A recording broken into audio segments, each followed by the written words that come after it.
الحمد للہ وکفا وسلام علی عبادہ الذین اصطفیٰ اما بعد۔ خلفائے راشدین میں چوتھے نمبر پر حضرت علی کرم اللہ وجہہ کا نام آتا ہے۔ حضرت علی رضی اللہ تعالیٰ عنہ نبی علیہ السلام کے چچا ابو طالب کے بیٹے تھے۔ چھوٹی عمر میں 8 سال کی عمر میں ان کو نبی علیہ الصلوۃ والسلام نے اپنی کفالت میں لے لیا تھا، یعنی نبی علیہ السلام نے ان کو بیٹے کی طرح پالا تھا، تو ان کو نبی علیہ الصلوۃ والسلام کی صحبت بہت زیادہ نصیب ہوئی۔ ابتدائی اسلام لانے والی شخصیات میں سے ہیں۔ فرماتے تھے کہ قرآن مجید نبی علیہ الصلوۃ والسلام پر سوموار کے دن نازل ہوا غار حرا میں، اور منگل کے دن میں نے اسلام قبول کر لیا۔ اس کا طریقہ یہ بنا کہ نبی علیہ السلام جب گھر تشریف لائے تو آپ نے خدیجہ الکبریٰ رضی اللہ تعالیٰ عنہ ام المؤمنین پر اسلام کو پیش کیا اور انہوں نے ایمان قبول کر لیا۔ پھر نماز کا وقت ہوا تو نبی علیہ الصلوۃ والسلام نماز پڑھا رہے تھے اور ام المؤمنین خدیجہ رضی اللہ تعالیٰ عنہ پیچھے نماز پڑھ رہی تھیں۔ حضرت علی رضی اللہ عنہ جو گھر کے بچے تھے، یہ گھر آئے اور حیران ہوئے کہ یہ کیا ہو رہا ہے۔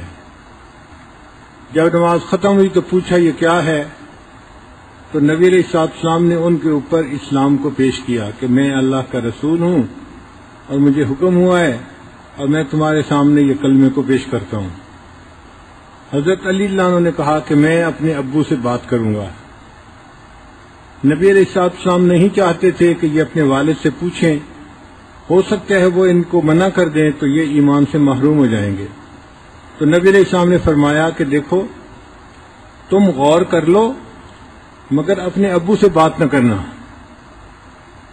حضرت علی رضی اللہ عنہ فرماتے ہیں کہ میں ساری رات سوچتا رہا اور نبی علیہ السلام کی شفقت، محبت اور صداقت، امانت کے بارے میں دل میں محبت بڑھتی گئی، اور بالآخر میں نے رات میں فیصلہ کر لیا کہ جو آپ نے فرمایا ہے مجھے اس کو قبول کرنا ہے، لہذا اگلے دن جب منگل کا دن آیا تو میں نے اسلام کو قبول کر لیا۔ تو عورتوں میں سب سے پہلے خدیجہ الکبریٰ رضی اللہ عنہا ایمان لائیں، بچوں میں سب سے پہلے حضرت علی رضی اللہ عنہ ایمان لائے، اور مردوں میں سب سے پہلے سیدنا صدیق اکبر رضی اللہ عنہ ایمان لے آئے۔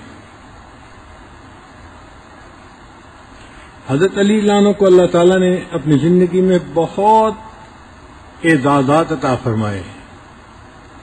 ان کی زندگی کے حالات پڑھتے ہیں تو حیران ہوتے ہیں۔ ان میں سے ایک اعزاز یہ بھی تھا کہ جب نبی علیہ الصلوۃ والسلام نے ہجرت فرمائی تو آپ صلی اللہ علیہ وسلم نے حضرت علی رضی اللہ عنہ کو بلایا اور فرمایا کہ تم میرے بستر پر میری چادر لے کر لیٹ جاؤ، سو جاؤ، اور فلاں فلاں بندے کی امانتیں میرے پاس ہیں، کل یہ امانتیں ان لوگوں کے حوالے کر کے پھر تم ہجرت کر کے مدینہ آ جانا۔ تو نبی علیہ الصلوۃ والسلام نے خود ان کو اپنے بستر پہ سلایا اور اپنی چادر ان کے اوپر ڈالی اور ان کو اپنے پیچھے گھر میں اس طرح چھوڑا۔ یہ حضرت علی رضی اللہ عنہ کی سعادت تھی۔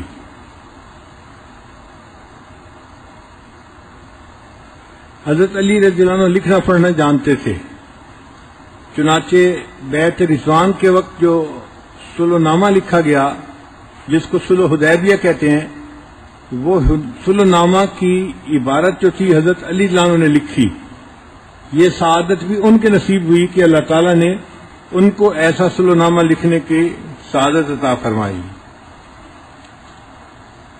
حضرت علی رضی اللہ عنہ اپنے ذاتی نوٹس بنایا کرتے تھے، چنانچہ انہوں نے نبی علیہ السلام کے زمانے میں کچھ احادیث کو لکھ لیا تھا جو صحیفہ علی کے نام سے مشہور تھے۔ بعض لوگوں کو ڈائری لکھنے کی عادت ہوتی ہے، اپنی یادداشتیں لکھنے کی عادت ہوتی ہے، تو حضرت علی رضی اللہ عنہ بھی اسی طرح لکھ لیا کرتے تھے۔ تو صحیفہ علی وہ حدیث کی دستاویز ہے کہ جو نبی علیہ السلام کے زمانے میں حضرت علی نے لکھی، اور اس کے اندر تقریباً 786 احادیث تھیں اور ساری کی ساری صحیح سند کے ساتھ آگے منقول ہیں۔ پھر حضرت علی رضی اللہ عنہ نے اپنی یادداشت کے لیے قرآن مجید کو لکھ بھی لیا تھا. یعنی ایک قرآن مجید تو وہ تھا جو نبی علیہ السلام نے پارچات کے اوپر لکھوایا. جب کوئی آیت اترتی تھی حضرت علی عنہ اپنی یادداشت کے لیے اس کو بھی لکھ لیا کرتے تھے. چنانچہ قرآن جمع کرنے سے پہلے حضرت علی عنہ نے ایک ذاتی قرآن پاک لکھ کر نبی علیہ السلام کی خدمت میں پیش کیا تھا. اے اللہ کے وسلم، میں نے اپنی یادداشت کے لیے اس کو لکھ لیا ہے، آپ اس کو ذرا نظر لگا دیجیے. تو نبی علیہ السلام نے اس کو دیکھا تو خوشی کا اظہار فرمایا.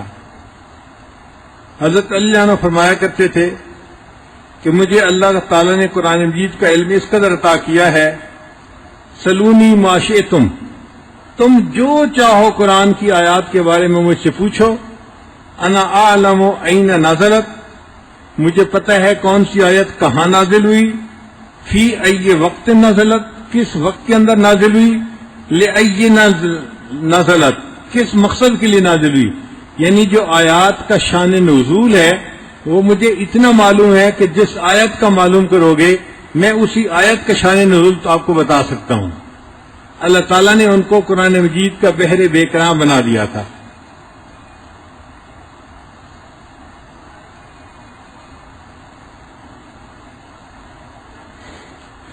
نبی علیہ الصلوۃ والسلام نے ان کو یمن کا گورنر، یمن کا قاضی بنا کر بھیجا تھا.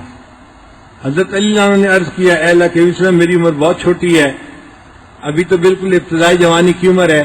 اس جوانی کی عمر میں قاضی بن کے جا رہا ہوں تو میں وہاں جا کے کیا فیصلے کروں گا. فرماتے ہیں جب میں نے یہ کہا تو نبی علیہ السلام نے اپنا دست شفقت میرے سینے کے اوپر رکھا اور مجھے دعا دی، اللہم اہد قلبہ وثبت لسانہ، اے اللہ اس کے دل کو ہدایت دے دے اور اس کی زبان کو ثبات عطا فرما. فرماتے ہیں اس دعا دینے کے بعد مجھے کبھی بھی دو چیزوں کے درمیان تردد نہیں ہوا. جب بھی دو چیزیں سامنے آتی تھی میں ان میں سے ایک کا فیصلہ کر لیا کرتا تھا. قاضی کا سب سے بڑا منصب یہی ہوتا ہے کہ دو باتوں میں سے صحیح بات کو چن لینا، اخذ کر لینا. اس لیے نبی علیہ السلام کی دعا کی وجہ سے حضرت علی کرم اللہ وجہہ بہترین قاضی بن گئے.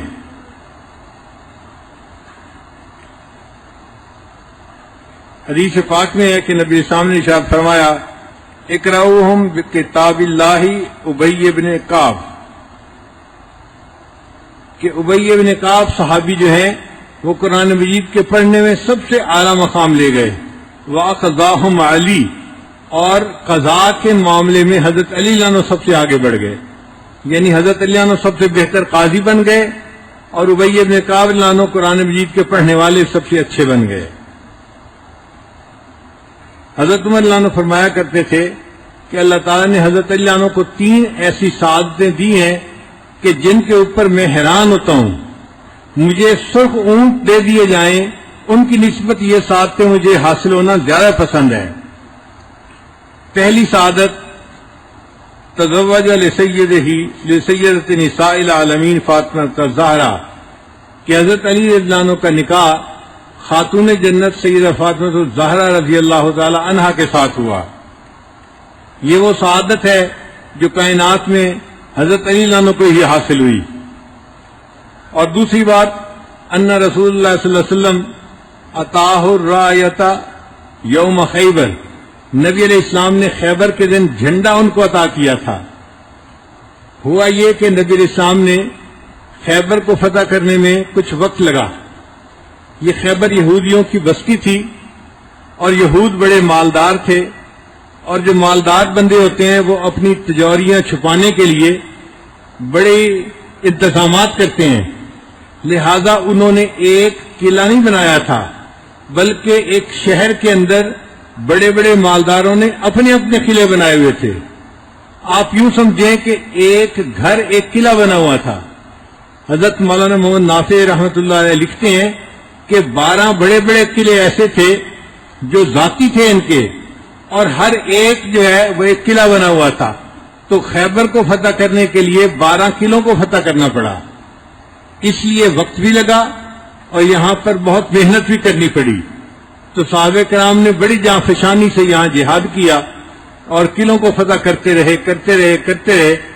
ایک قلعہ تھا جس کا فتح کرنا بہت مشکل بن گیا تھا کہ بنانے والے نے اس کو ایسا بنایا تھا کہ اس کے اندر داخل ہونا ہی مشکل تھا. وہ اپنی پوزیشنوں پہ لوگ بیٹھ کے دور سے تیر پھینکتے تھے اور مسلمانوں کو قریب بھی نہیں آنے دیتے تھے. تو ایک رات نبی علیہ الصلوۃ والسلام نے فرمایا لَأُعْطِيَنَّ هَٰذِهِ الرَّايَةَ غَدًا رَجُلًا يَفْتَحُ اللَّهُ عَلَىٰ يَدَيْهِ، میں کل یہ جھنڈا اس بندے کو دوں گا جس کے ہاتھ پہ اللہ فتح عطا فرمائے گا. وہ بندہ اللہ اور اس کے محبوب کو پسند ہوگا اور وہ بندہ اللہ اور اس کے محبوب سے محبت کرنے والا ہوگا. جب نبی علیہ السلام نے یہ الفاظ ادا فرمائے تو صحابہ کہتے ہیں کہ ہم میں سے ہر بندے کے دل میں تمنا تھی کہ کاش یہ جھنڈا ہمارے ہاتھ میں دے دیا جائے. ساری رات ہم یہی سوچتے رہے کہ دیکھتے ہیں کہ یہ کس خوش قسمت کے ہاتھ میں جاتا ہے. اگلے دن نبی علیہ السلام نے فجر کی نماز ادا فرمائی تو نبی علیہ السلام نے فرمایا این علی، علی کہاں ہے؟ حضرت علی عنہ کی آنکھیں دکھتی تھیں اور اتنی زیادہ درد تھی کہ ان کے لیے چلنا راستہ دیکھنا مشکل ہو گیا تھا. تو اس بیماری کے عذر کی وجہ سے حضرت علی عنہ فجر کی نماز میں نہیں آئے تھے. تو نبی علیہ السلام نے ان کو بلوایا، پوچھا علی تم نماز میں حاضر نہیں ہوئے؟ عرض کیا اے اللہ کے نبی صلی اللہ علیہ وسلم میں بیمار تھا، میری آنکھیں دکھتی تھیں اور درد تھی اور مجھے راستہ ہی نظر نہیں آ رہا تھا، چلا ہی نہیں جا رہا تھا. تو نبی علیہ السلام نے فرمایا کہ اچھا یہ جھنڈا تم پکڑو اور جا کر یہ جھنڈا پکڑو اور جا کر تم جو آخری قلعہ ہے اس کو فتح کرو. اے اللہ کے نبی صلی اللہ علیہ وسلم میں جھنڈا پکڑنے کے لیے تو تیار ہوں لیکن مجھے تو نظر ہی نہیں آتا. تو جب انہوں نے کہا کہ مجھے نظر ہی نہیں آتا تو اللہ کے محبوب صلی اللہ علیہ وسلم نے اپنے لعاب کو اپنی مبارک انگلی کے ساتھ لگایا اور اس کو حضرت علی عنہ کی آنکھوں کے اوپر لگا دیا.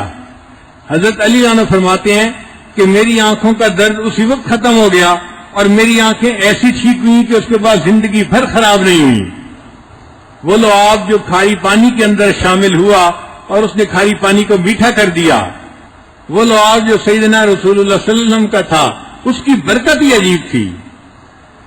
ایک لمحے میں آنکھوں کی بینائی کو ختم کر دیا اور ان کی آنکھیں شفا یاب ہو گئیں.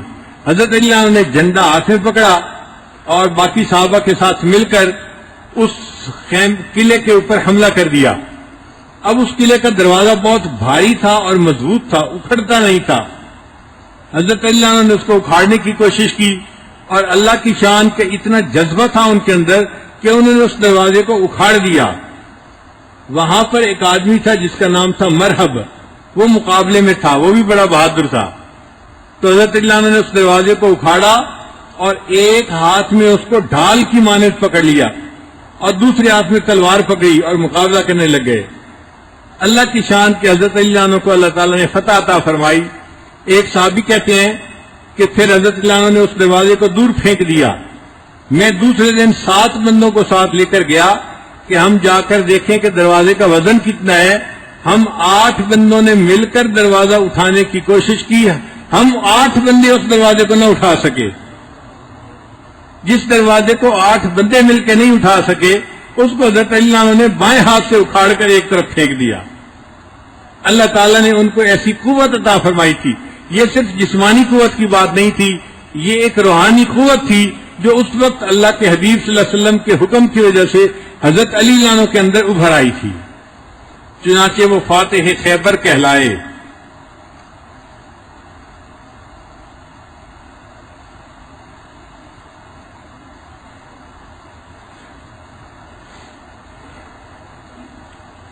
تو پہلی بات کہ سیدہ فاطمہ الزہرا رضی اللہ تعالیٰ عنہ ان کے نکاح میں تھیں، ایک یہ اعزاز، اور دوسرا اعزاز کہ ان کو خیبر کے دن جھنڈا عطا کیا نبی علیہ السلام نے، اور تیسری بات کہ نبی علیہ السلام نے ارشاد فرمایا علی میرے اور تیرے سوا جنبی حالت میں مسجد میں سے گزرنا کسی بندے کے لیے جائز نہیں ہے. کیونکہ ان کے گھر ایسے بنے ہوئے تھے کہ مسجد کے بالکل قریب ان کے گھر تھے، حجرے مسجد کے ساتھ تھے. نبی علیہ السلام کے بھی جو حجرات تھے ساتھ مسجد تھی، حضرت علی رضی اللہ عنہ کا جو حجرہ تھا ساتھ مسجد تھی. تو آتے جاتے کئی مرتبہ گزرنا پڑ جاتا تھا. تو نبی علیہ السلام نے فرمایا علی میرے اور تیرے سوا کسی جنوبی مسجد بندے کے لیے مسجد میں سے گزرنا جائز نہیں ہے. یہ چھوٹ اور رعایت بھی اللہ تعالیٰ نے حضرت علی رضی اللہ عنہ کو عطا فرمائی تھی. حضرت علی عنہ کی 2 کنیتیں تھیں. ایک تو آپ کے بڑے صاحبزادے تھے حضرت حسن رضی اللہ تعالیٰ عنہ، تو ان کی وجہ سے آپ کی کنیت تھی ابو الحسن۔ حضرت علی عنہ کے 3 بیٹے تھے، ایک حسن، ایک حسین اور ایک محسن، مگر محسن جو تھے وہ چھوٹی عمر میں فوت ہو گئے تھے، بچپن میں ہی، اس لیے ان کے 2 بیٹے گئے جاتے ہیں، ورنہ حقیقت میں فاطمہ الزہرا رضی اللہ تعالیٰ عنہ کے 3 بیٹے تھے، حسن، حسین اور محسن۔ محسن چونکہ چھوٹے تھے اور فوت ہو گئے، اس لیے ان کا کتابوں میں تذکرہ زیادہ نہیں آتا۔ اور 2 صاحبزادیاں تھیں سیدہ فاطمہ الزہرا رضی اللہ عنہا کی، ایک زینب اور ایک ام کلثوم۔ زینب بھی چھوٹی عمر میں فوت ہو گئی تھی، اور ام کلثوم جو تھی وہ بڑی ہوئی، اور ان کا نکاح حضرت عمر رضی اللہ عنہ کے ساتھ ہوا تھا۔ حضرت عمر رضی اللہ عنہ کو حضرت علی کا داماد ہونے کا شرف ہی حاصل تھا۔ ایک طرف وہ نبی اسلام کے سسر بھی تھے اور دوسری طرف وہ حضرت علی عنہ کے داماد بھی تھے۔ یہ رشتہ داریاں لوگ بیان نہیں کرتے کہ آپس میں کتنے قریب تھے یہ لوگ۔ تو اہل بیت کے ساتھ حضرت عمر عنہ کا دوہرا تعلق تھا۔ تو ایک ان کی کنیت تھی ابو الحسن اور دوسری ان کی کنیت تھی ابو تراب۔ تراب کہتے ہیں مٹی کو، ابو تراب مٹی کے باپ۔ ہوا یہ کہ ایک مرتبہ نبی اسلام سیدہ فاطمہ الزہرا عنہ کو ملنے کے لیے تشریف لائے۔ حضرت علی عنہ گھر پہ نہیں تھے، پوچھا فاطمہ علی کہاں ہے؟ اے اللہ کے حبیب صلی اللہ علیہ وسلم، میرے ساتھ کسی بات پر آپس میں تھوڑی رنجش سی ہو گئی تھی، ذرا کلامی سی ہو گئی تھی، انسانوں کی طبیعتیں ہیں، بس ایسے ہی ہو گئی تھی، تو وہ خاموشی سے چلے گئے، غصے میں گھر سے چلے گئے۔ حضرت علی عنہ جب گھر سے نکلے تو تھکے ہوئے تھے، ایک دیوار کے سائے میں جا کے زمین کے اوپر ہی لیٹ گئے اور ان کو نیند آ گئی۔ نبی علیہ السلام گھر سے نکلے حضرت علی عنہ کو ڈھونڈنے کے لیے، تو ایک جگہ دیکھا کہ زمین کے اوپر ہی لیٹے ہوئے ہیں، ان کے جسم پہ بھی مٹی لگی ہوئی ہے اور ان کے سر پہ بھی مٹی لگی ہوئی ہے۔ تو نبی علیہ السلام نے فرمایا ابو تراب اٹھو، یعنی ابو تراب کا لفظ نبی علیہ السلام نے استعمال فرمایا، اے مٹی کے باپ اٹھو۔ تو انہوں نے اس کو اپنی کنیت ہی بنا لیا۔ ان کو جب ابو الحسن کہا جاتا تھا تو حضرت اللہ نے فرمایا کرتے تھے مجھے یہ زیادہ پسند ہے کہ تم مجھے ابو تراب کے نام سے پکارو، میرے آقا نے مجھے اس نام سے پکارا تھا۔ حضرت علی عنہ کی یہ خوبی تھی کہ وہ نبی علیہ السلام سے اس وقت میں بھی بات کر لیا کرتے تھے جب کبھی نبی علیہ السلام غصے میں ہوتے تھے، جلال میں ہوتے تھے، اس وقت ابو بکر و عمر کی بھی ہمت نہیں پڑتی تھی بات کرنے کی، مگر حضرت علی عنہ کا چونکہ بہت گہرا تعلق تھا، داماد بھی تھے، بیٹے کی طرح بھی تھے، رشتہ دار بھی تھے، کزن بھی تھے، گھر کے بچے تھے، تو حضرت علی عنہ جرأت کر کے اس وقت بھی بات کر لیا کرتے تھے، اور کئی مرتبہ نبی علیہ السلام کے ساتھ مذاق بھی کر لیا کرتے تھے۔ چنانچہ نبی علیہ السلام بھی جب کبھی اچھے جو ہے موڈ میں ہوتے تو مذاق فرما لیا کرتے تھے۔ یہ نبی علیہ السلام کی خصوصی صفت ہے، ورنہ آپ کا روب ایسا تھا کہ آپ کے ساتھ بات کرنا لوگوں کو مشکل ہوتا تھا۔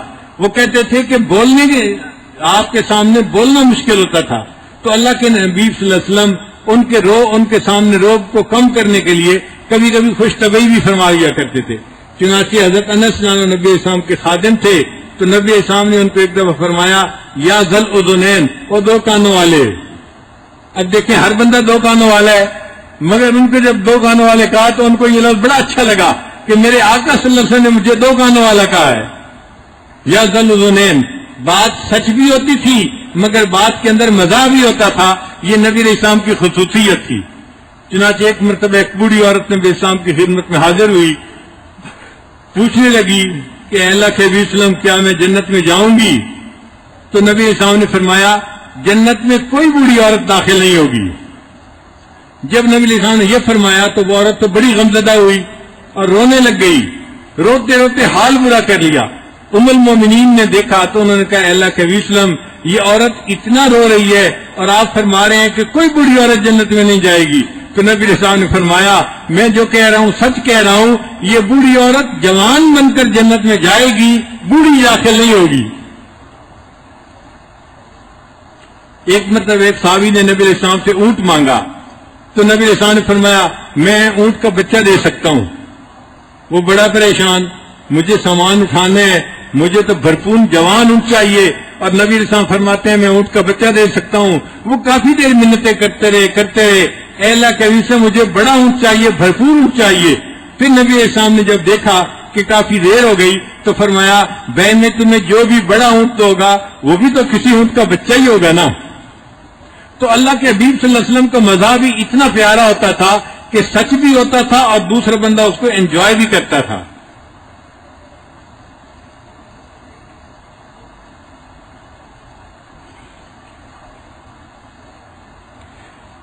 ایک دفعہ چند صحابہ تھے نبی اسلام کی خدمت میں، حضرت علی عنہ بھی ان میں شامل تھے.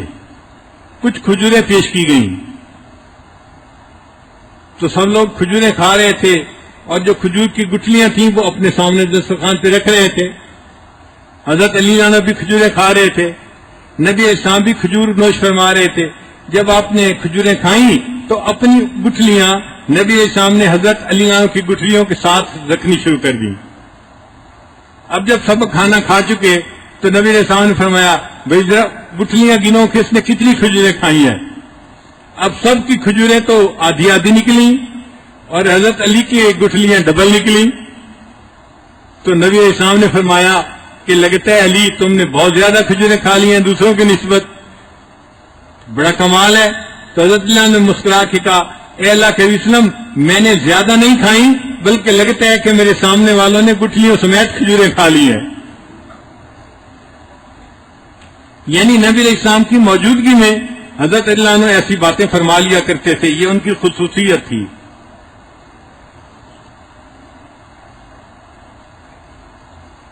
حدیث پاک میں ہے کہ نبی السلام نے ایک مرتبہ انہیں ارشاد فرمایا کہ علی تم عشرہ مبشرہ میں سے ایک ہو.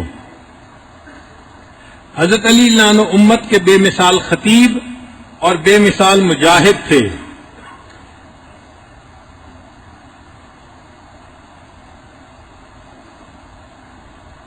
انہ احد من اعلی المجاہدین، چنانچہ غزوات میں سب سے آگے رہا کرتے تھے.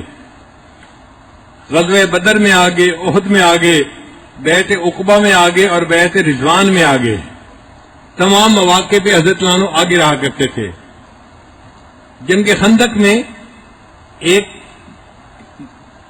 بہادر تھا قریش کا، اس کا نام تھا عمر بن عبد ود. اس کے بارے میں کہا جاتا تھا کہ یہ 1000 بندوں کے برابر طاقت رکھتا ہے. یعنی آپ سمجھیں کہ وہ اپنے وقت کا گاما پہلوان تھا.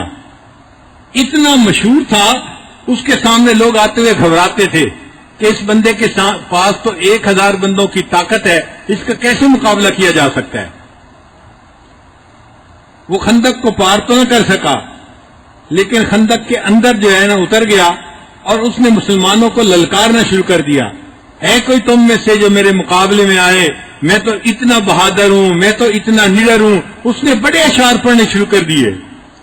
حضرت علی عنہ نے نبی علیہ الصلوۃ والسلام سے پوچھا اے اللہ کے نبی وسلم مجھے اجازت ہو تو میں اس کے ساتھ مقابلہ کروں. نبی علیہ السلام نے کہا تم یہاں میرے پاس بیٹھ جاؤ، کیونکہ نبی علیہ السلام کو پتا تھا نوجوان ہے اور گرم خون ہے تو یہ چل پڑے گا، اور اس اتنے بہادر بندے کے ساتھ مقابلہ کرنا کوئی آسان بات نہیں ہے. تھوڑی دیر کے بعد اس نے پھر اور اشعار پڑھے تو حضرت اللہ عنہ نے پھر اجازت مانگی. دوسری مرتبہ نبی علیہ السلام نے ذرا سختی کے ساتھ کہہ دیا کہ نہیں تم یہیں بیٹھے رہو. حضرت اللہ عنہ بیٹھ گئے. اب تیسری مرتبہ اس نے اس مسلمانوں پہ تان کرنا شروع کر دیا.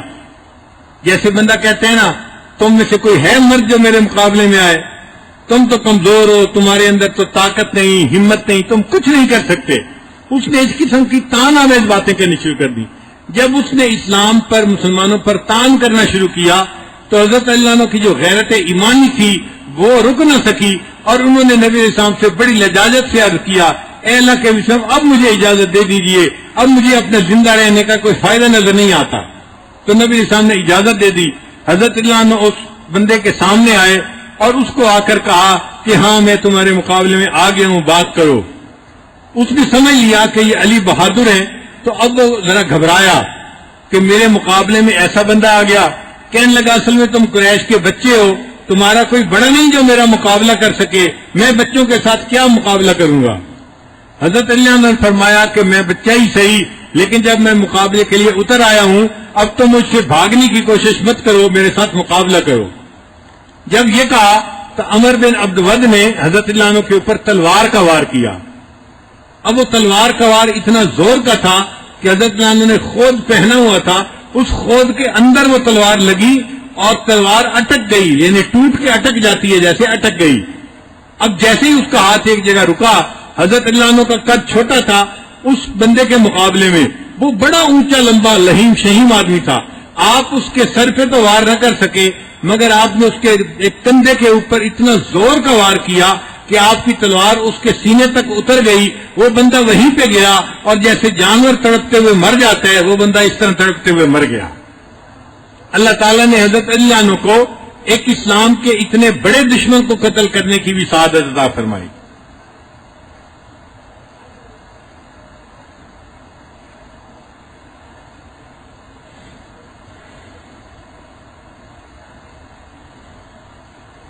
غزوہ تبوک میں نبی علیہ السلام نے حضرت علی عنہ کو اپنے پیچھے مدینے کا ذمہ دار متعین فرمایا، امیر متعین فرمایا، علی تم مدینہ میں ٹھہرو اور یہاں کی نگرانی کرو، میں غزوے کے لیے تبوک جا رہا ہوں۔ حضرت علی عنہ کا دل چاہتا تھا کہ میں ساتھ جاؤں، چنانچہ ایک دن جب فرمایا تو دوسرے دن حضرت علی عنہ نے عرض کیا، اے اللہ کے نبی صلی اللہ علیہ وسلم، ابھی تو صرف ایک دن آپ گزرا ہے اور آپ یہیں موجود ہیں، اور میرا دل ابھی سے اداس ہو رہا ہے کہ میں پیچھے رہوں گا اور آپ آگے چلے جائیں گے۔ تخلفنی فی الصبیان والنساء، اے اللہ کے حبیب صلی اللہ علیہ وسلم، آپ تو جا کر جہاد کریں گے اور مجھے آپ نے بچوں اور عورتوں کے اندر چھوڑ دیا یہاں پر، میں کیسے وقت گزاروں گا؟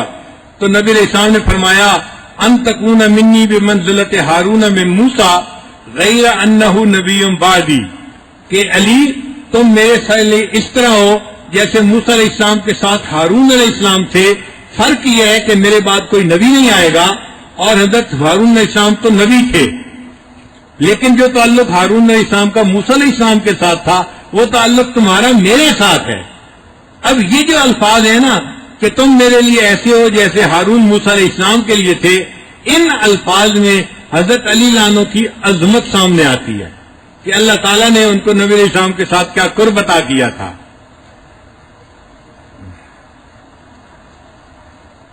حضرت موسیٰ علیہ السلام نے حضرت ہارون علیہ السلام کو فرمایا تھا کہ میں تو کوطور پہ جا رہا ہوں، فاخلفنی فی قومی ولا واصلح ولا تتبع سبیل المفسدین، تو جیسے حضرت موسیٰ علیہ السلام نے ہارون علیہ السلام کو اپنے پیچھے نائب بنایا تھا، نبی علیہ السلام نے سیدنا علی رضی اللہ عنہ کو اپنے پیچھے نائب مدینہ میں متعین فرما دیا۔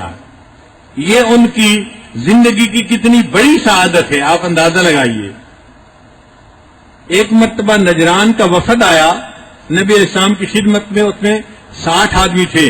نجران کے جو بڑے امیر آدمی تھے، معزز آدمی تھے، بہت زیادہ بااثر آدمی تھے، وہ سب اس میں شامل تھے۔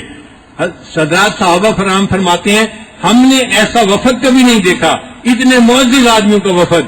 یہ عبد المسیح کے ساتھ آئے تھے، یہ ایک بندہ تھا جو عیسائی تھا، وہ ان کو لے کے آیا تھا۔ اس نے آ کے نبی علیہ السلام کے ساتھ مناظرہ کیا۔ مناظرے میں اس نے کہا کہ دیکھیں حضرت عیسیٰ علیہ السلام بغیر باپ کے پیدا ہوئے، لہذا حضرت عیسیٰ علیہ السلام اللہ کے بیٹے ہیں۔ یہ عبد المسیح نے کہا تھا۔ جب اس نے یہ بات کی تو نبی علیہ السلام نے جواب میں فرمایا کہ اچھا عیسیٰ علیہ السلام بغیر باپ کے پیدا ہوئے تو وہ اللہ کے بیٹے، تو آدم علیہ السلام تو بغیر ماں اور باپ کے پیدا ہوئے، پھر وہ کس کے بیٹے ہوئے؟ ایسی بات تھی کہ فبہت الذی کفر، وہ بالکل مبہوت ہو کے رہ گیا، کوئی جواب نہیں دے سکا۔ اب جب لاجواب ہو گیا تو کہنے لگا اچھا ہم جاتے ہیں اور سوچ کے پھر دوبارہ کبھی آئیں گے۔ اللہ تعالیٰ نے اپنے حبیب صلی اللہ علیہ وسلم کو وحی فرما دی، میرے محبوب صلی اللہ علیہ وسلم ان کو یہاں سے ایسے ہی نہ جانے دیں، بلکہ ان کو مبالغے کی دعوت دیں تاکہ حق اور باطل واضح ہو جائے۔ چنانچہ قرآن مجید کی آیات اتری کہ ندعو ابناءنا و ابناءکم و نساءنا و نساءکم و انفسنا و انفسکم ثم نبتہل فنجعل لعنۃ اللہ علی الکافرین۔ تو نبی علیہ السلام نے جب ان کو مبالغہ کی دعوت دی تو نبی علیہ السلام اپنے گھر والوں کو لے کر نکلے۔ اب ان گھر والوں میں کون تھے؟ حضرت علی رضی اللہ تعالیٰ عنہ، سیدہ فاطمہ الزہرا رضی اللہ تعالیٰ عنہا، اور سیدنا حسن اور حسین، حسنین کریمین وہ بھی ساتھ تھے. حدیث میں آتا ہے کہ نبی علیہ السلام نے ان سب کو اپنے پاس اکٹھا کر کے فرمایا اللہم ہؤلاء اہلی، اے اللہ یہ میرے اہل ہیں. اور پھر آپ ان کافروں کے پاس آئے اور فرمایا کہ دیکھو میں اپنے گھر والوں کو لے کے آ گیا ہوں، اب تم بھی میرے سامنے آؤ اور ہم ایک دوسرے کے ساتھ مبالہ کرتے ہیں. مگر کفر کے اندر طاقت نہیں ہوتی. اس نے پھر بہانہ بنایا نہیں ہم مبالہ پھر کبھی کریں گے، اور بہانہ بنا کر وہ وہاں سے فرار ہو گئے.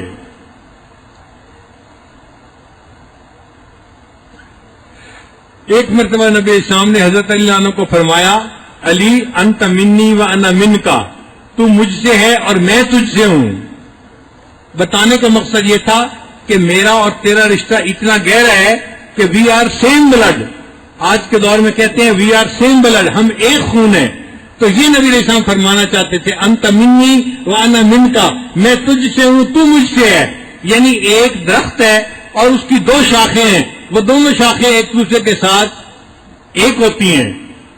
تو نبی علیہ السلام نے اس طرح دیا، ان کو مثال دی کہ چونکہ دونوں کا رشتہ بہت قریب کا تھا، چچا زاد بھائی تھے. علی میرا اور تیرا رشتہ اتنا قریب کا رشتہ ہے.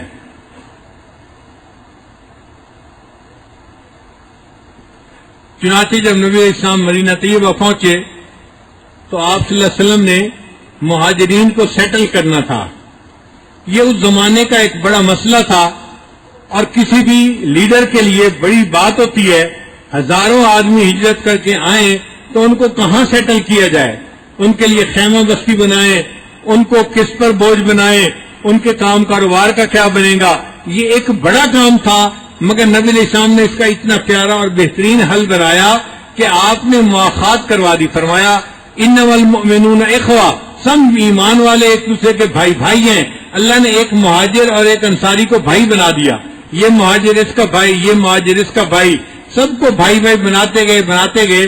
اور مہاجرین کو ان انصار نے اس طرح بھائی بنایا کہ ایک انصاری کے ہاں 2 باغ تھے.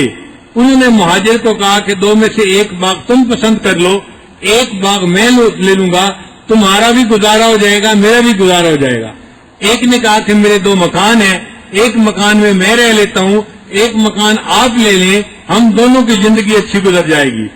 ایک مہاجر بھائی نے تو یہاں تک کہا، ایک انصار بھائی نے، کہ دیکھو میری 2 بیویاں ہیں، ان میں سے جو تمہیں پسند آتی ہے میں اس کو طلاق دے کے فارغ کر دیتا ہوں، تم اس کے ساتھ نکاح کر لو، تمہیں بھی بیوی مل جائے گی اور مجھے بھی ایک بیوی خدمت کے لیے مل جائے گی، اور ہم دونوں بھائی اس طرح ایک دوسرے کے ساتھ مل کر گزارا کریں گے.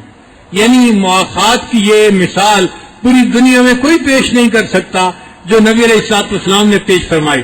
جب آپ نے سب کو بھائی بھائی بنا دیا تو حضرت اللہ نے پوچھا اے اللہ کے حبیب صلی اللہ علیہ وسلم، آپ نے سب کو بھائی بھائی بنا دیا تو میری مواخات کس کے ساتھ ہے؟ نبی علیہ السلام نے فرمایا علی تیری مواخات میرے ساتھ ہے، تو میرا بھائی ہے. اب حضرت عنہ کی یہ سعادت تھی کہ اللہ کے حبیب صلی اللہ علیہ وسلم نے مواخات میں ان کو اپنا بھائی فرمایا.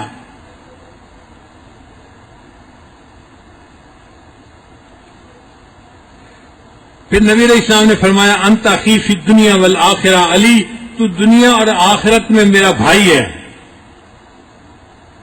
ایک حدیث میں نبی علیہ السلام نے فرمایا لا یحبنی الا مومن ولا یبغضنی الا منافق، علی تم سے محبت نہیں کر سکتا مگر وہی جو مومن ہوگا، اور تجھ سے وہی بندہ بغض رکھے گا جو منافق ہوگا.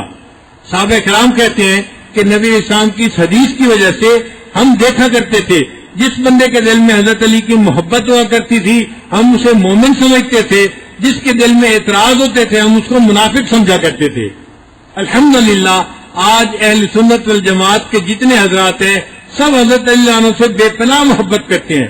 خلفائے راشدین چاروں حضرات سے بے پناہ محبت کرتے ہیں.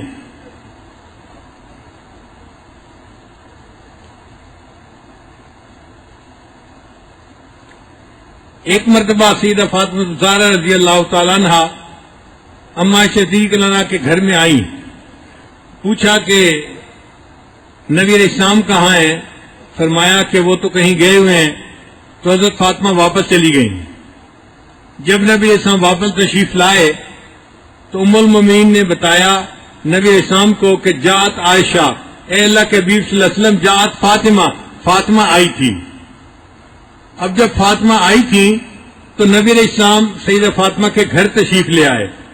حضرت علی عنہ فرماتے ہیں کہ میں اور فاطمہ ہم ایک بستر پر سو گئے تھے.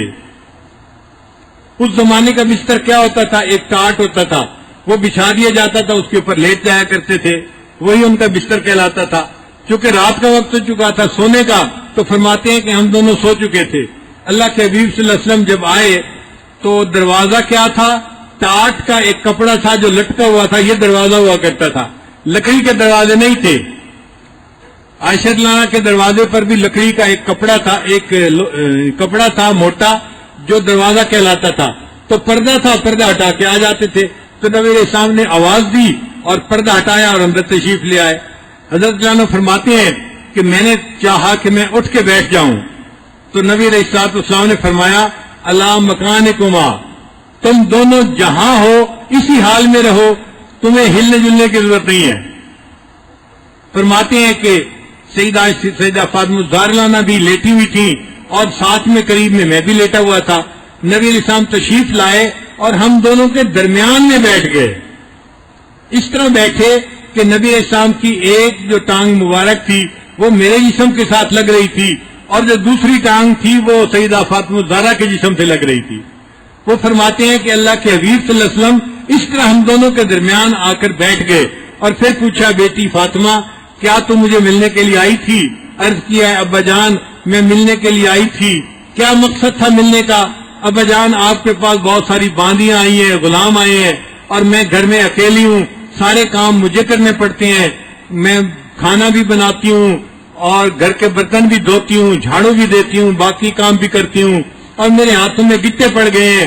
تو میں نے چاہا کہ کوئی مجھے آپ باندی دے دے, خادم دے دے, تو مجھے گھر میں آسانی ہو جائے گی کاموں میں. نبی صاحب نے فرمایا فاطمہ اگر تم چاہو تو میں تمہیں یہ بھی دے سکتا ہوں, لیکن اگر چاہو تو میں تمہیں اس سے ایک بہتر چیز دے دیتا ہوں. انہوں نے عرض کیا اللہ کے نبی صلی اللہ علیہ وسلم یہ بہتر چیز مجھے آپ عطا فرما دیجئے. نبی صاحب نے فرمایا بہتر چیز یہ ہے کہ جب نماز پڑھا کرو تو نماز کے آخر پر 33 مرتبہ سبحان اللہ, 33 مرتبہ الحمدللہ اور 34 مرتبہ اللہ اکبر پڑھ لیا کرو. یہ باندی یا غلام ملنے سے زیادہ بہتر ہے. سیدہ فاطمہ الزہرا اس کے اوپر خوش ہو گئی اور یہ تسبیحات فاطمہ کہلائیں. حضرت علی عنہ فرماتے تھے یہ تسبیحات فاطمہ کا بتانا یہ نبی علیہ الصلوۃ والسلام کا یہ بھی میرے لیے ایک اعزاز کی بات ہے. آپ صلی اللہ علیہ وسلم میرے بستر کے اوپر آ کر بیٹھے اور آپ نے یہ عمل عطا فرمایا جس عمل سے پوری امت نے فائدہ اٹھایا.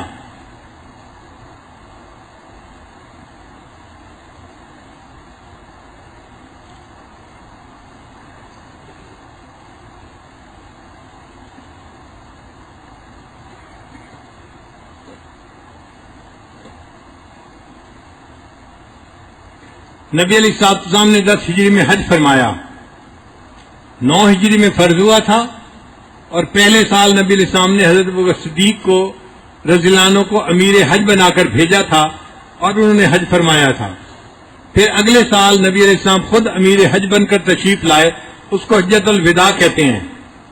تو حجۃ الوداع میں صحابہ کرام نبی علیہ السلام کے ساتھ مدینہ سے مکہ آئے تھے. حضرت علی عنہ اس وقت یمن میں تھے. وہ یمن سے ایک جماعت لے کر مکہ مکرمہ پہنچے اور وہاں ان کی نبی علیہ السلام سے ملاقات ہوئی.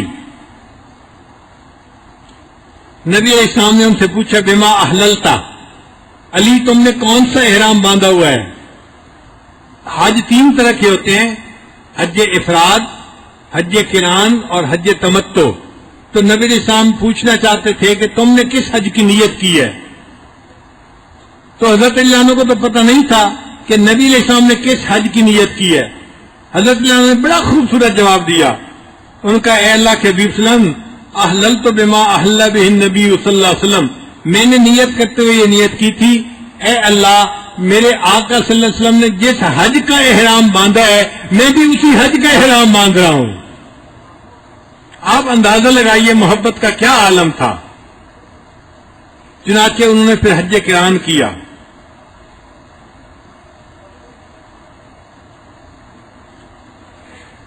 پھر نبی علیہ الصلوۃ والسلام کے پاس قربانی کے جانور تھے, اس کو ہدی کہتے ہیں. تو حضرت علی عنہ بھی لے آئے.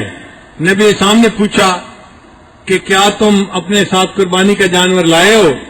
تو حضرت علی عنہ نے جواب دیا، اے اللہ کے نبی صلی اللہ علیہ وسلم، میں اپنے لیے بھی جانور لایا ہوں قربانی کے لیے، اور آپ کی قربانی کے لیے بھی میں اپنے ساتھ جانور لے کے آیا ہوں.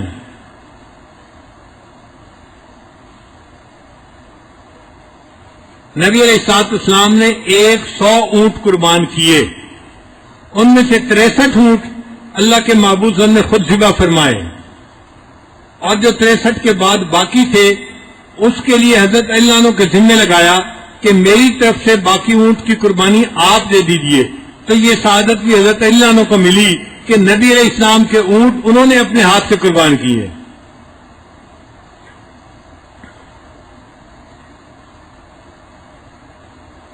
یہ حضرات ان اعمال کا نصیب ہو جانا اپنے لیے سعادت سمجھتے تھے.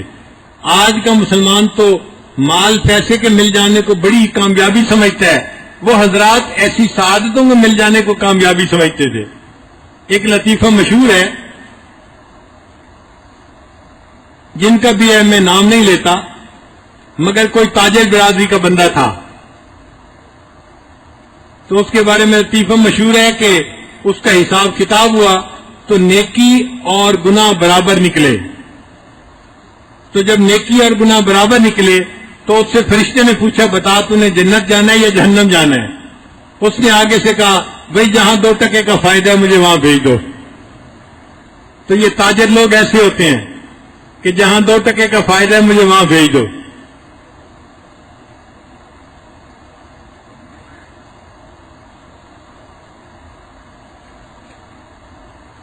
جب حجت الوداع کے بعد نبی علیہ السلام واپس مدینہ تشریف لانے لگے تو مکہ اور مدینہ کے درمیان ایک جگہ پر تالاب تھا. تالاب کو عربی میں غدیر کہتے ہیں. تو نبی علیہ السلام اس تالاب کے قریب پڑاؤ ڈالا اور وضو فرمایا، نمازیں پڑھی.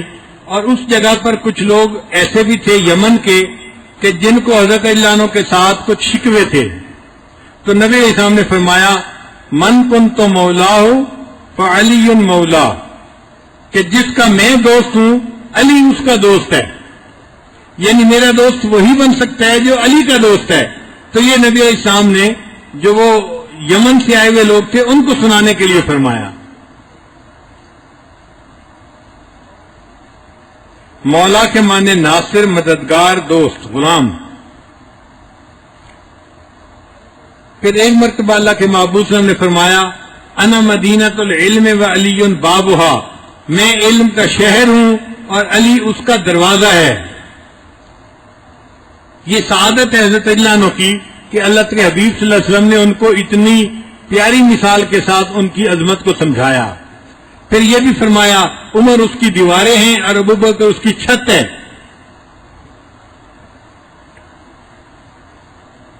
مگر جو مشہور ہے وہ یہیں تک چند الفاظ ہیں، انا مدینۃ العلم و علی بابھا. اب اس کا نقصان کیا ہوا کہ جو ذرا ضرورت سے زیادہ آگے نکلنے والے لوگ ہیں وہ اس سے مراد یہ لیتے ہیں کہ جی بس علم تو حضرت علی کے پاس تھا اور تو کسی کے پاس تھا ہی نہیں. گھر میں بندہ داخل ہوتا ہے دروازے سے داخل ہوتا ہے. پہلی بات تو یہ سن لیں کہ نبی علیہ السلام نے یہ نہیں کہا کہ انا بیت العلم، میں علم کا گھر ہوں اور گھر کا دروازہ ایک ہوتا ہے. لیکن جب مدینہ فرمایا تو مدینہ کے تو کئی دروازے ہوتے ہیں. تو اگر ایک دروازہ علی تھے تو دوسرے دروازے اور صحابہ بھی تھے. تو صرف اس سے ان کو خلیفہ بلا فصل ثابت کرنے کی کوشش کرنا یہ زیادتی ہے، یہ ٹھیک نہیں ہے. ہاں علماء اہل سنت یہ فرماتے ہیں کہ نبی علیہ السلام نے سے جو علم ولایت تھا وہ سب سے زیادہ حضرت علی عنہ نے حاصل کیا. علم ولایت سب سے زیادہ حضرت علی عنہ نے پایا، اور جو علوم نبوت تھے وہ حضرت علی عنہ کی بجائے حضرت ابوبکر صدیق نے نبی علیہ السلام سے حاصل کیے تھے. تو علوم ولایت، کمالات ولایت حضرت ابوبکر صدیق نے حاصل کیے، اور کمالات ولایت جو تھے وہ حضرت علی عنہ نے حاصل کیے. تو نبی علیہ السلام نے فرمایا، انا مدینۃ العلم بالی بابھا. حضرت ابوبکر صدیق عنہ سے ایک نقشبندی نسبت چلتی ہے اور حضرت علی عنہ سے باقی تینوں سلاسل، چشتیہ، قادریہ، سہروردیہ، یہ سارے سلسلے اوپر جا کر حضرت حسن بصری سے ملتے ہیں. اور حسن بصری رحمت اللہ علیہ کا تعلق حضرت علی عنہ کے ساتھ تھا، تو یہ حضرت علی عنہ سے چلے، تو کمالات ولایت امت کے اندر حضرت علی سے پھیلے اور کمالات نبوت اس امت میں حضرت ابوبکر صدیق عنہ کے ساتھ پھیلے۔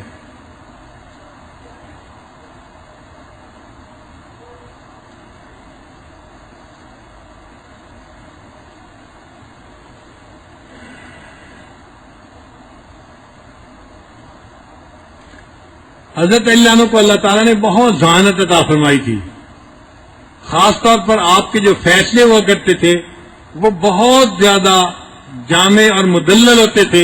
حضرت عمر رضی اللہ عنہ بھی آپ کے فیصلوں کا بڑا احترام فرمایا کرتے تھے۔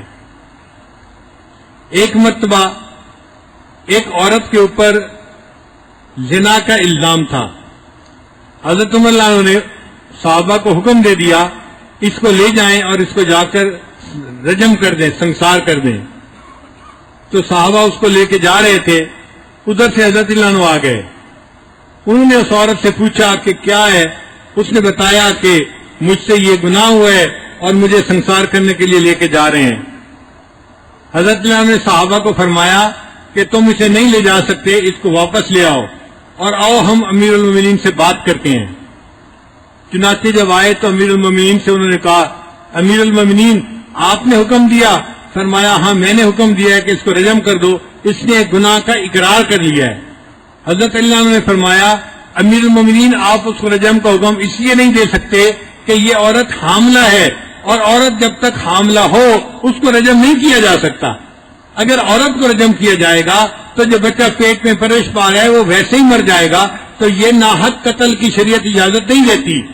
اتنا انتظار کرنا پڑے گا کہ بچہ پیدا ہو جائے اور عورت اس وقت سنسار کی جائے۔ تو حضرت عمر اللہ نے فرمایا لولا علی لہلک عمر، اگر علی نہ ہوتے تو عمر تو ہلاک ہی ہو جاتا۔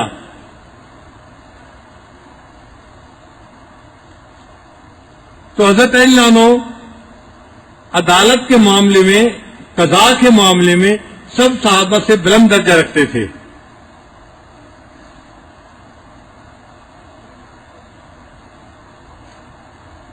ایک مرتبہ حضرت علی عنہ، حضرت ابوبکر صدیق عنہ، حضرت عمر عنہ تینوں جا رہے تھے، ایک طرف حضرت ابوبکر صدیق تھے اور دوسری طرف حضرت عمر عنہ تھے۔ ان دونوں حضرات کے قد ذرا لمبے تھے اور درمیان میں حضرت علی عنہ چل رہے تھے، اور حضرت علی عنہ کا قد تھوڑا چھوٹا تھا، جسم کے مضبوط تھے، ٹھوس تھے، بہت طاقتور تھے، مگر قد اتنا بڑا نہیں تھا۔ تو درمیان میں حضرت علی عنہ چل رہے تھے۔ حضرت عمر عنہ کو مذاق سوجا، انہوں نے مذاق کیا کہ دیکھو ہم تینوں چل رہے ہیں تو جس طرح لنا کا لفظ ہوتا ہے نا کہ دونوں طرف اونچا ہوتا ہے، ایک طرف لام اور ایک طرف الف، اور درمیان میں چھوٹا نون ہوتا ہے، علی تم نون کی طرح ہو، ہم دونوں لام اور الف کی مانند ہے، ہم تینوں لنا بن کے چل رہے ہیں۔ حضرت علی نے فوراً جواب دیا ہاں اگر لنا کے لفظ سے نون کو نکال دیا جائے تو باقی لا رہ جاتا ہے، تو مجھے اگر تم تین میں سے نکال دیا جائے میرے بغیر تم بھی لا کی مانند ہو۔ تو اللہ تعالیٰ نے ان کو بہت ذہانت عطا فرمائی تھی۔ ایک مرتبہ سیدہ فاطمہ زہرا رضی اللہ عنہا کے پاس تشریف فرما تھے، حضرت علی عنہ کو طبیعت کے اندر خوش طبعی آئی، تو حضرت علی عنہ نے شعر بنایا ان النساء شیاطین خلقن لنا، کہ یہ عورتیں شیاطین ہیں اور ان کو ہمارے لیے پیدا کر لیا گیا ہے، کیونکہ نبی علیہ السلام نے فرمایا النساء حبائل الشیاطین، عورتیں شیطان کی رسیاں ہیں، شیطان ان رسیوں سے دوسرے بندے کو ٹیپ کر کے اپنی طرف کھینچتا ہے۔ انہوں نے اس میں شعر بنایا ان النساء شیاطین خلقن لنا نعوذ باللہ من شر الشیاطین، ہم اللہ کی پناہ مانگتے ہیں ان شیاطین کے شر سے۔ اب وہ بھی خاتون جنت تھی، اللہ تعالیٰ نے بھی ان کو علم عرفان عطا فرمایا تھا، انہوں نے فوراً اس شعر کو بدل کے یوں پڑھا ان النساء ریاحین خلقن لکم، کہ یہ عورتیں خوشبوئیں ہیں، ان کو اللہ نے تمہارے لیے پیدا کیا ہے، وَكُلُّكُمْ تَشْتَهِي شَمُّ الرَّيَاحِينِ، اور ہر بندہ تم میں سے ان خوشبوؤں کو سونگنے کے لیے ترستا پھرتا ہے۔ تو حضرت علی عنہ مسکرا پڑے، فاطمہ تم نے میرا اچھا جواب دے دیا۔ تو اللہ کی شان کہ اللہ تعالیٰ نے سیدنا علی کرم اللہ وجہ کو بہت ذہانت عطا فرمائی تھی۔ چنانچہ ایک مرتبہ ایک مقدمہ لایا گیا، اور وہ مقدمہ بھی عجیب تھا. دو بندے تھے، مسافر تھے، سفر پہ چل رہے تھے. کھانے کا وقت ہوا تو ایک نے اپنی 5 روٹیاں نکالی اور دوسرے بندے نے اپنی 8 روٹیاں نکالی اور مل کے کھانے لگے. ایک تیسرا آدمی بھی شامل ہو گیا. سب نے کھانا کھایا. کھانا کھانے کے بعد جو تیسرا بندہ تھا اس نے 8 دینار دیے روٹیوں کے بدلے میں. اب جس کی 5 روٹیاں تھیں وہ کہتا تھا کہ 5 دینار میں لیتا ہوں اور جس کی 3 روٹیاں ہیں وہ 3 دینار لے لے. مگر 3 دینار والا جھگڑا کر رہا تھا، نہیں مجھے زیادہ چاہیے. اب یہ مقدمہ حضرت علی عنہ کے پاس آیا. حضرت علی عنہ نے اس 3 والے کو فرمایا بھائی یہ تمہیں 3 دینار دے رہا ہے، تم لے لو، تمہارا اس میں فائدہ ہے. اس نے کہا نہیں جی نہیں، مجھے تو عدل و انصاف چاہیے، اپنا حصہ چاہیے. جب اس نے زیادہ کہا تو حضرت علی عنہ نے فرمایا پھر میں جو انصاف کروں گا تم اس کو قبول کرو گے؟ جی میں قبول کروں گا. حضرت نے فرمایا اچھا، جس کی 5 روٹیاں تھیں اس کو 7 دینار دے دیے جائیں اور جس کی 3 روٹیاں تھیں اس کو 1 دینار دیا جائے. اب وہ بڑے حیران، حضرت آپ نے یہ فیصلہ کیسے کیا؟ فرمایا فیصلہ قبول ہے تمہیں؟ اس نے کہا جی مجھے قبول ہے. فرمایا ہاں میں تمہیں لاجک بتا دیتا ہوں. لاجک یہ ہے، ایک کے پاس 5 روٹیاں تھیں، ایک کے پاس 3 روٹیاں تھیں. اب اس کو 3 بندوں نے برابر برابر کھایا. ہم یہی گمان کر سکتے ہیں کہ تینوں نے برابر کھایا ہوگا اور اس کا کوئی طریقہ نہیں. تو کس نے کتنا کھایا؟ ہم یہ کہہ سکتے ہیں کہ 8 روٹیاں بنی اور 3 بندے تھے تو 24 ٹکڑے بنے، تو ہر ایک نے 8 ٹکڑے کھائے. اب جس کی 3 روٹیاں تھیں اس کے 9 ٹکڑے بنتے ہیں اور اس نے 8 ٹکڑے تو اپنے کھائے اور 1 ٹکڑا فالتو دوسرے بندے نے کھایا.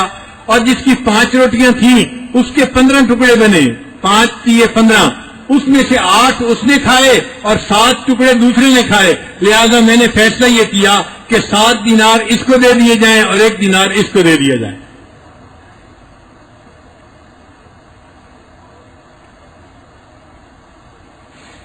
ایک خارجی تھا، وہ حضرت علی عنہ کی خدمت میں حاضر ہوا اور اعتراض کرنے لگا حضرت آپ سے پہلے جو خلفائے راشدین تھے ان کے زمانے میں بڑی فتوحات ہوئی، اسلام بڑا پھیلا، ان کے زمانے میں بڑا امن اور سکون تھا، اور آپ کے دور خلافت میں تو بس خانہ جنگی ہوتی رہی، آپس میں ہی لڑتے رہے، اسی میں ہی وقت گزر گیا.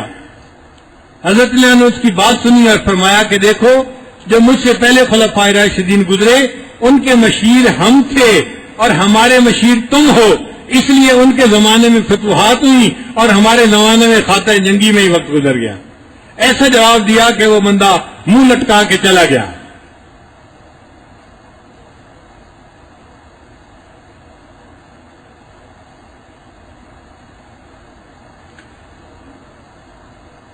ایک کوفہ کا آدمی تھا ابو ملجم، وہ کسی عورت پر عاشق تھا اور چاہتا تھا کہ اس کے ساتھ نکاح کرے، شادی کرے. اس نے عورت کو رشتہ پیش کیا. عورت نے کہا کہ میری 3 باتیں ہیں، 2 باتیں ہیں، ان کو پورا کر دو تو میں نکاح کر لوں گی. کون سی 2 باتیں؟ اس نے کہا ایک بات تو یہ کہ 3000 مہر ہوگا نکاح کا. اس نے کہا ٹھیک، قبول ہے مجھے. اس نے کہا دوسری بات یہ کہ میرے قبیلے کے لوگوں کو حضرت علی عنہ نے بہت قتل کروایا ہے، یعنی جنگ ہوئی تھی آپس میں حضرت علی عنہ کے سامنے، تو حضرت علی عنہ کی فوج نے ان کے لوگوں کو خوب مارا تھا. کہنے لگی کہ اس کا میرے دل میں بڑا غصہ ہے اور میں چاہتی ہوں کہ تم حضرت علی کو شہید کرو. اس بدبخت نے اس شرط کو بھی قبول کر لیا. چنانچہ اس کے لیے اس نے ایک خنجر کو زہر میں بھگویا تاکہ اس خنجر کا وار لگے تو خنجر کے وار سے بندہ اگرچہ نہ بھی مرے، زہر کے اثر سے وہ مر جائے. محرم کی 17 رمضان مبارک کی 17 کی صبح تھی. وہ ایک جگہ چھپ کر بیٹھ گیا. حضرت علی عنہ اپنے گھر سے مسجد میں جانے کے لیے نکلے. حضرت علی عنہ مسجد میں جاتے تھے تو الصلاۃ الصلاۃ کہہ کے لوگوں کو جگایا بھی کرتے تھے. حضرت علی عنہ جا رہے تھے، اندھیرا تھا، اول وقت میں نماز پڑھی جاتی تھی. وہ ایک جگہ چھپا بیٹھا تھا. اس نے اچانک خنجر کا وار کیا حضرت اللہ عنہ کو زخم لگا اور حضرت اللہ عنہ گر گئے. لوگ آ گئے تو انہوں نے ابو ملجم کو پکڑ بھی لیا. حضرت اللہ عنہ کو پتہ چل گیا کہ اس بندے نے مجھے یہ زخم لگایا ہے. پھر اس زخم کے وہ جو زہر کے اثرات تھے ان کی وجہ سے حضرت علی رضی اللہ تعالیٰ عنہ 2 دن کے بعد شہید ہو گئے. تو 20 رمضان کو حضرت اللہ عنہ کی شہادت ہوئی. اس طرح علم کا یہ اتنا بڑا سورج جو تھا وہ اس دار فانی سے جو ہے غروب ہو گیا اور امت کے اتنے بڑے بطل جلیل سے ہم محروم ہو گئے. اللہ تعالیٰ ان کی حسنات کو اور قبول فرمائے اور ان کی امیدوں سے بڑھ کر ان کو اجر اور بدلہ عطا فرمائے اور ہمیں اللہ تعالیٰ ان کی سچی محبت عطا فرمائے اور ان کے نقش قدم پر زندگی گزارنے کی توفیق عطا فرمائے. کسی شاعر نے کیا اچھا کہا ہے، تیرا حال سب کو سنانا پڑے گا، تیرا حال سب کو سنانا پڑے گا، زمانے کو پھر سے جگانا پڑے گا. گرایا تھا جس نعرے سے تو نے خیبر، وہی نعرہ پھر اب لگانا پڑے گا. بہت مار کھائی ہے غیروں سے ہم نے، تیری راہ پہ خود کو لانا پڑے گا. جسے رکھ دیا ہم نے مشکل سمجھ کر، وہی بھاری پتھر اٹھانا پڑے گا. تیرے جیسی عزت اگر مانگتے ہیں، شجاعت کا پرچم اٹھانا پڑے گا. کھڑے ہو کے ہر وادی پر خطر میں حوادث سے خود مسکرانا پڑے گا. مٹانا پڑے گا سبھی نفرتوں کو، چراغ محبت جلانا پڑے گا.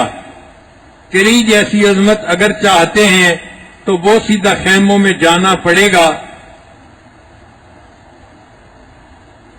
نظر کو تیری بارگاہ ادب میں جھکانا پڑے گا، جھکانا پڑے گا.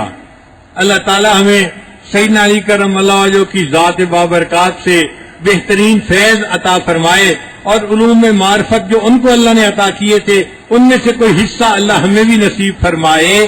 وآخر دعوانا ان الحمد للہ رب العالمین.